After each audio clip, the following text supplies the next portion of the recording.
श्री कालभैरवाष्टकम्। देवराज सेव्यमान पावनाङ्घ्रिपङ्कजं व्यालयज्ञसूत्रमिन्दुशेखरं कृपाकरं नारदादियोगिवृन्दवन्दितं दिगम्बरं काशिकापुराधिनाथ कालभैरवं भजे। भानुकोटिभास्वरं भवाब्धितारकं परं नीलकण्ठमीप्सितार्थदायकं त्रिलोचनं कालकालमम्बुजाक्षमक्षशूलमक्षरं काशिकापुराधिनाथ कालभैरवं भजे। शूलटङ्कपाशदण्डपाणिमादिकारणं श्यामकायमादिदेवमक्षरं निरामयं भीमविक्रमं प्रभुं विचित्रताण्डवप्रियं काशिकापुराधिनाथ कालभैरवं भजे। भुक्तिमुक्तिदायकं प्रशस्तचारुविग्रहं भक्तवत्सलं स्थितं समस्तलोकविग्रहं विनिक्वणं मनोज्ञहेमकिङ्कणीलसत्कटिं काशिकापुराधिनाथ कालभैरवं भजे। धर्मसेतुपालकं त्वधर्ममार्गनाशकं कर्मपाशमोचकं सुशर्मदायकं विभुं स्वर्णवर्णशेषपाशशोभिताङ्गमण्डलं काशिकापुराधिनाथ कालभैरवं भजे। रत्नपादुकाप्रभाभिरामपादयुग्मकं नित्यमद्वितीयमिष्टदेवतं निरञ्जनं मृत्युदर्पनाशनं करालदृष्टमोक्षणं काशिकापुराधिनाथ कालभैरवं भजे। अट्टहासभिन्नपद्मजाण्डकोशसन्ततिं दृष्टिपातनष्टपापजालमुग्रशासनम् अष्टसिद्धिदायकं कपालमालिकाधरं काशिकापुराधिनाथ कालभैरवं भजे। भूतसङ्घनायकं विशालकीर्तिदायकं काशीवासलोकपुण्यपापशोधकं विभुं नीतिमार्गकोविदं पुरातनं जगत्पतिं काशिकापुराधिनाथ कालभैरवं भजे। कालभैरवाष्टकं पठन्ति ये मनोहरं ज्ञानमुक्तिसाधनं विचित्रपुण्यवर्धनं शोकमोहदैन्यलोभकोपतापनाशनं ते प्रयान्ति कालभैरवाङ्गिसन्निधिं ध्रुवम्। इति श्रीमच्छङ्कराचार्यविरचितं कालभैरवाष्टकं सम्पूर्णम्। देवराजसेव्यमान पावनाङ्घ्रिपङ्कजं व्यालयज्ञसूत्रमिन्दुशेखरं कृपाकरं नारदादियोगिवृन्दवन्दितं दिगम्बरं काशिकापुराधिनाथ कालभैरवं भजे।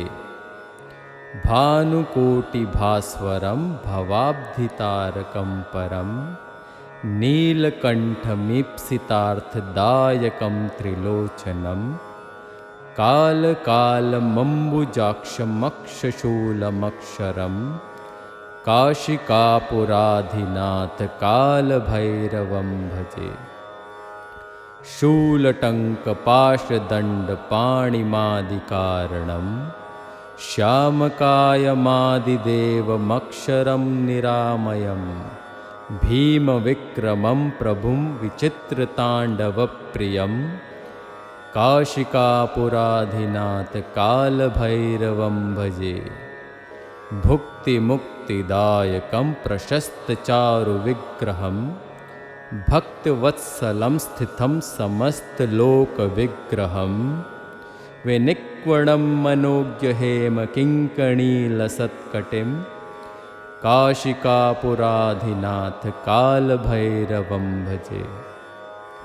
धर्मसेतुपालकं त्वधर्ममार्गनाशकं कर्मपाशमोचकं सुशर्मदायकं विभुं स्वर्णवर्णशेषपाशशोभिताङ्गमण्डलं काशिकापुराधिनाथ कालभैरवं भजे।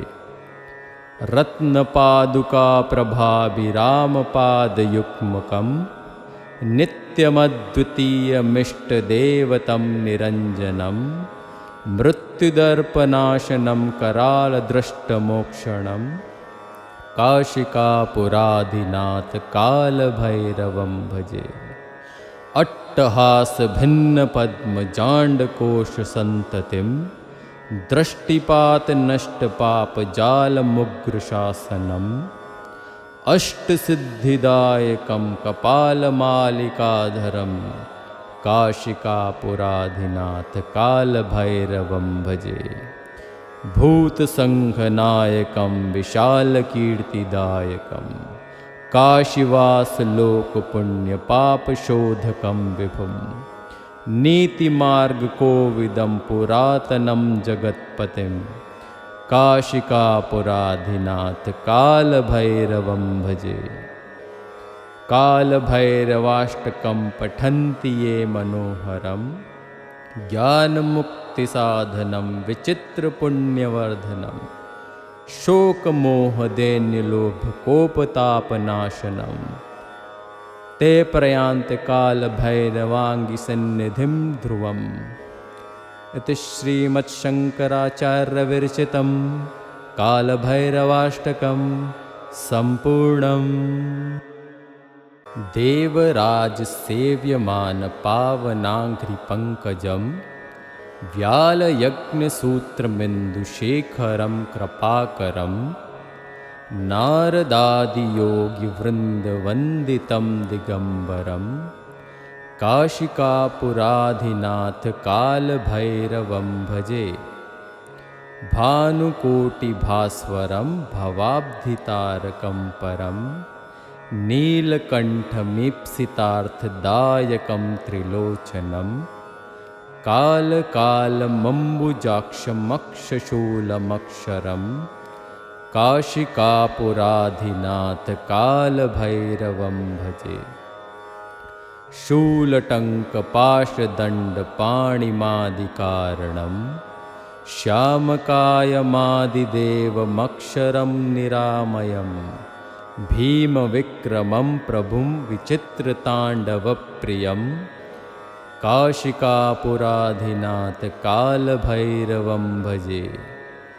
भुक्तिमुक्तिदायकं प्रशस्तचारुविग्रहं भक्तवत्सलं स्थितं समस्तलोकविग्रहं विनिक्वणं मनोज्ञहेमकिङ्कणीलसत्कटिं काशिकापुराधिनाथ कालभैरवं भजे। धर्मसेतुपालकं त्वधर्ममार्गनाशकं कर्मपाशमोचकं सुशर्मदायकं विभुं स्वर्णवर्णशेषपाशशोभिताङ्गमण्डलं काशिकापुराधिनाथ कालभैरवं भजे। रत्नपादुकाप्रभाभिरामपादयुग्मकं नित्यमद्वितीयमिष्टदेवतं निरञ्जनं मृत्युदर्पनाशनं करालदृष्टमोक्षणं काशिकापुराधिनाथ कालभैरवं भजे।